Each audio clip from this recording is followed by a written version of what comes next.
Bag दिसतायत आणि बस दिसतेय. मग तुम्हाला वाटलंच असेल की आम्ही प्रवास करतोय. तर हो, आम्ही प्रवास करतोय. आम्ही पुण्यातून पंढरपुरात येत होतो.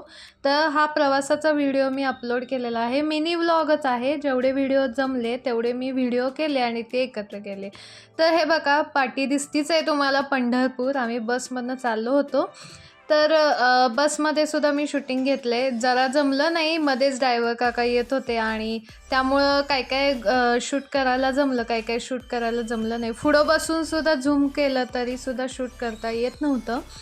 तर हे बघा अशा पद्धतीनं मी शूट केलेलं आहे. त्यानंतर उजनी धरणाचं पाणी केवढं वाढलं आहे बघा. पाऊस तर इतका आहे, त्यामुळे उजनी धरणाचं पाणी भरपूर आहे. पाण्याला वेग पण खूप आहे. महाराष्ट्राची आध्यात्मिक राजधानी म्हणजे पंढरपूर. तिथे दुथडी भरून वाहणारी म्हणजे हीच चंद्रभागा. केवढं पाणी आहे बघा चंद्रभागेला. आणि आल्यानंतर उतरल्यानंतर हे बघा वाडे दिसत असतील. जुने पुरातन काळातले वाडे अजूनही पंढरपुरात आहेत. आणि विशेष म्हणजे तिथंच लोक राहत आहेत. त्या जुन्या वाड्यामध्येच अजूनही लोक राहत आहेत.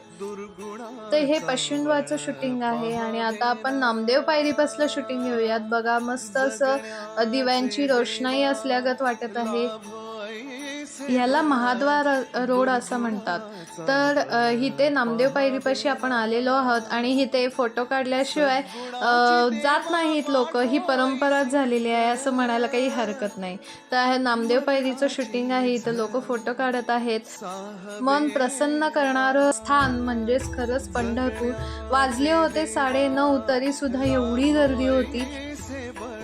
आम्ही लाडक्या विठुराया आणि रुक्मिणी मातेचं दर्शन घेऊन नुकतंच बाहेर पडलो होतो. अजूनही या तीर्थक्षेत्राला भेट दिली नसेल तर नक्की भेट द्या. चला भेटूया नवीन व्हिडिओसोबत. धन्यवाद.